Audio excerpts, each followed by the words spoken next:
The failure of AHIND casts combo, split between Congress and JD's big data-driven WhatsApp campaign and the failure of Congress to mainstream Reddy brothers' corruption in election debates have led to the Congress debacle in Karnataka. By mid-morning of May 15, it was evident that the BJP would either emerge the single largest party or be the majority winner in Karnataka. An hour later, it was BJP all the way, proving an overwhelming number of opinion and exit polls wrong. Why these results in Karnataka? Corruption and welfareism non-issues, while regionalism fails. It is significant to note that BJP fought under the local leadership of Yeti, who had to resign amid corruption charges as chief minister last time. BJP has also given 8 seats to the infamous Reddy brothers of Bellary, whose associate, B. Sriramulu, is expected to play a major role in the ensuing BJP state government. The success of BJP in this context proves that corruption was a non-issue in the polls. Association of Democratic Rights says that 37% of BJP candidates have criminal cases, with 27% having serious cases like murders and rapes, while the corresponding figures are 25% and 14% for Congress. However, 94% of Congress candidates were crawpaddies, while 93% of BJP candidates were the same.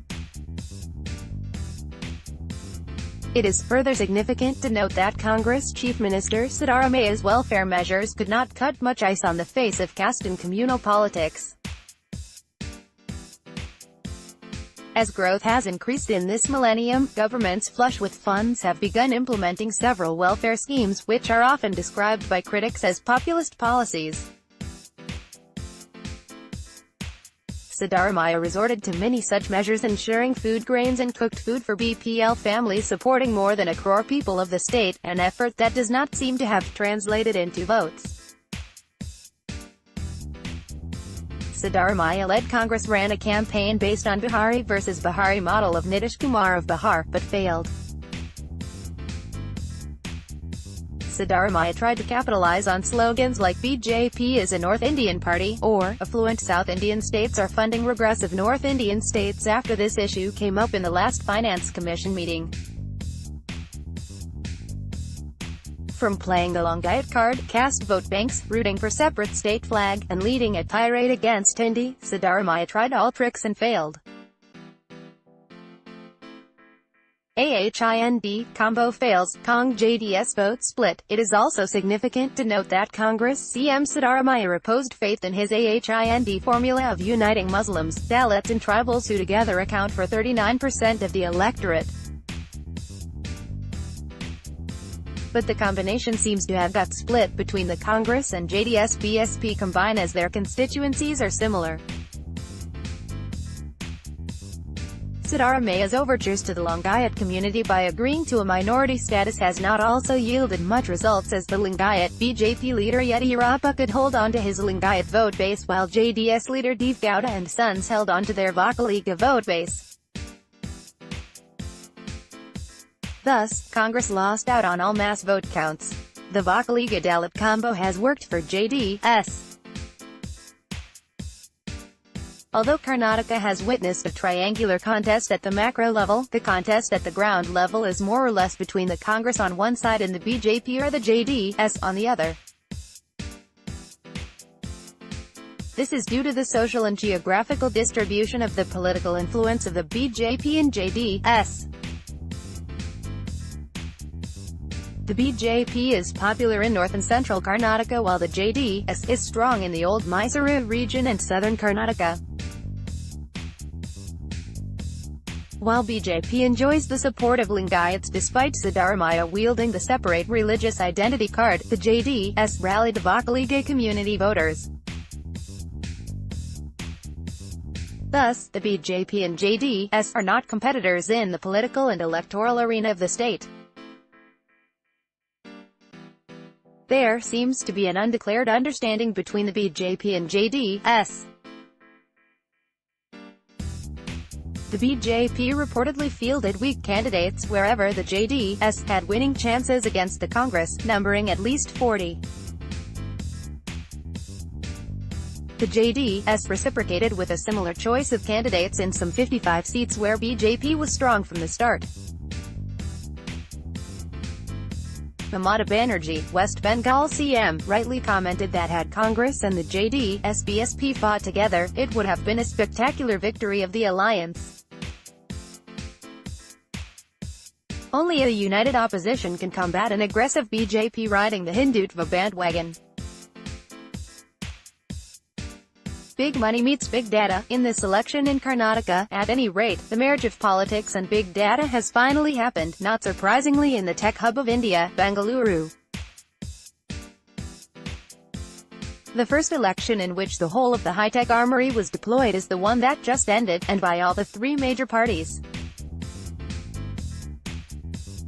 This was also the first election in India after the Cambridge Analytica fracas hit the headlines. To simplify the big data approach, if a party, or a candidate, has a good idea of the political views and dislikes of as many voters as possible, it can use this information to fine-tune its own outreach to voters and influence their votes, and a new ploy like this can indeed decide the outcome when elections are won and lost over a margin of a few thousand votes. This was arguably also the costliest election of its kind in India so far. Money and muscle power are now replaced by money and data power, at least in our own Silicon Valley. In place of social engineering, it is time for social media engineering. The Karnataka election marks a complete transformation of Indian politics. Karnataka was stinking with cash in this no-holds-barred battle. Going further, forget debates and rallies. Elections in India are now fought and won on WhatsApp, the Facebook-owned messaging app that is used by millions of people to make calls, chat and share information. It is also providing an unfiltered platform for fake news and religious hatred, activists and observers say. In a high-profile state election here this month, seen as a preview of India's national election next year, the country's two major political parties claimed they each amassed more than 20,000 WhatsApp groups, boasting they could reach more than 1.5 million loyalists in minutes. But some of those messages have been false and inflammatory, twisting the words of political opponents and ratcheting up tension between communities. Concerns for the long run. Karnataka marks the beginning of a new trend in politics, the tendency to treat voters like robots who respond to a software program through remote control. Voters, in this scheme of things, were reduced to puppets on strings. Armed with all the relevant information about him or her, geeks were out to manipulate their behavior. In any case, voters' intelligence may not be a match for artificial intelligence backed by the razzmatazz of the money power. Pushed out of the agenda were all the issues that mattered to the citizens, like corruption, welfare measures, peace, infrastructure, farmers' woes, etc. Democracy and its content may remain intact, but it will be flagrantly violated in spirit if these trends continue. That is the essence of the Karnataka election. Opinion expressed in this article is that of the authors. The writer is currently the school head, School of Media, Pearl Academy, Delhi and Mumbai.